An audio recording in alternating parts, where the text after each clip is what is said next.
So lately, I've actually been recording a lot of videos of new features that Meta has been adding, and they have been generally positive. However, I have to flip the script on this one and talk about something that Meta is getting rid of, and it will impact your targeting. So let's get straight into it.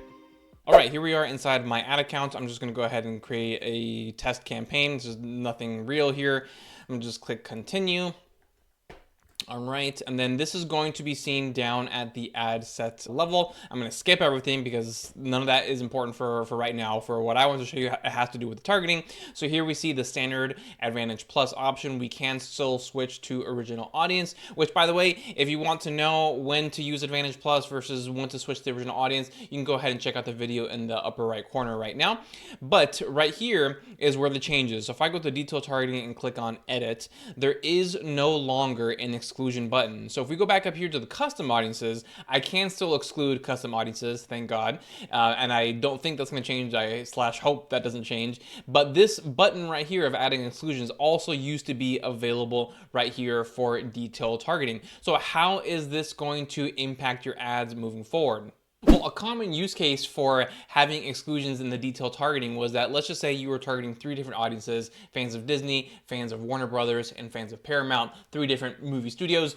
Well, what a lot of people would do is that for the ad set targeting Disney, they would exclude Warner Brothers and Paramount. The one targeting Paramount would exclude Warner Brothers and Disney, and then the one targeting Warner Brothers would exclude Disney and Paramount. I know that was a little confusing right there, but basically the whole process there was that you'd be isolating your target audiences, meaning there would be no audience overlap between Disney, Warner Brothers, and Paramount. And so you would know with great certainty, okay, this targeting option does or does not work for me. And then people would go about testing that way.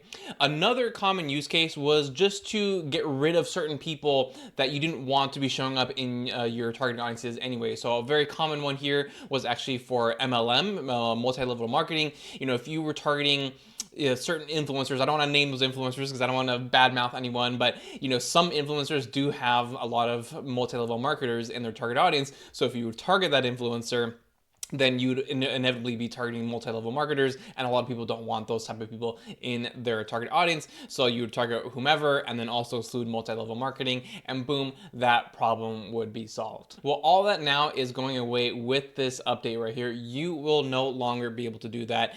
But honestly, I don't see this necessarily being a terrible thing. I used to do everything I just talked about, the exclusions and being very niche and stuff like that. But as time has moved on, really what has always worked better is bigger and bigger audiences, right? So it used to be the case where, yes, I'm targeting Disney and excluding Paramount and Warner Brothers. That was the best thing. But as time has moved on, as Meta has updated the algorithm and improved it, really what the algorithm thrives on is bigger and bigger and bigger and bigger audiences. And yes, it's okay if your less than ideal target customer is inside those bigger audiences, because it's still going to do a good job of finding the right people for you and get you the best results over the long term. And that really is what we're all after, right? Yes, maybe doing some ninja exclusion tricks can get you some short-term gains in the first, week or 2 of your campaign, but over the long term, over many, many months, the bigger audiences are just going to perform better for you. And that's one of the things that they've shifted towards with the Advantage Plus default mode, where there's no targeting and it's simply just a suggestion that they are giving you. Now, if we go back to here, like I said earlier, you can still exclude custom audiences.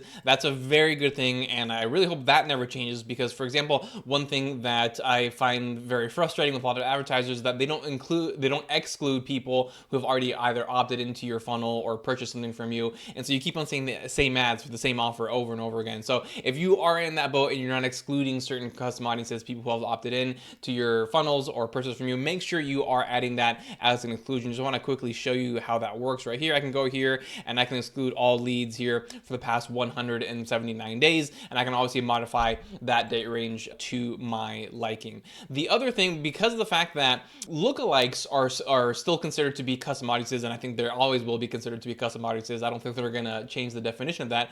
What I spoke about earlier can actually still be done for lookalikes, right? So I mentioned if you're targeting Disney and you're excluding Paramount and Warner Brothers, etc., etc., well, you can still mimic that same behavior with the lookalike audiences, right? So if you have a lookalike audiences that's a 1% and a 2% right here, right, and you want to target both, both, but you don't want them competing against each other, you can still target the 2% and exclude the 1%, and then also target the 1% and exclude the 2%, so on and so forth. So if you still want to do that type of kind of ninja little level targeting and excluding certain custom audiences, you still can do it that way. It's only here down here in the detailed targeting that you are no longer able to do that. But like I said, I really don't see this as a big deal. And if you are currently doing this already in any of your active campaigns, it will stay this way where you can still have those exclusions until January of 2025. After that, it's going to be completely gone. So if you are doing this, you have a campaign that's been running in this format for many, many months, again, just be aware that is going to go away. So you might as well start testing campaigns without those exclusions. That way, once January 2025 rolls around, you're not going to be in a situation where you have campaigns that aren't optimized to their best level. All right, there you have it. So like I said, yes, we are losing something. And yes, this is a general trend that Facebook has been doing where they get rid of targeting options. I believe it was January of last year or maybe the year before where they got rid of tons and tons of targeting options that really impacted a lot of people negatively.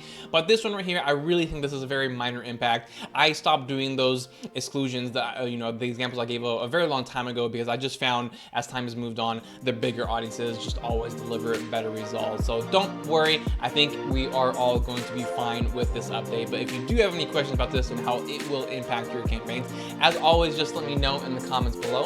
Thank you so much for tuning in, and I will see you next time.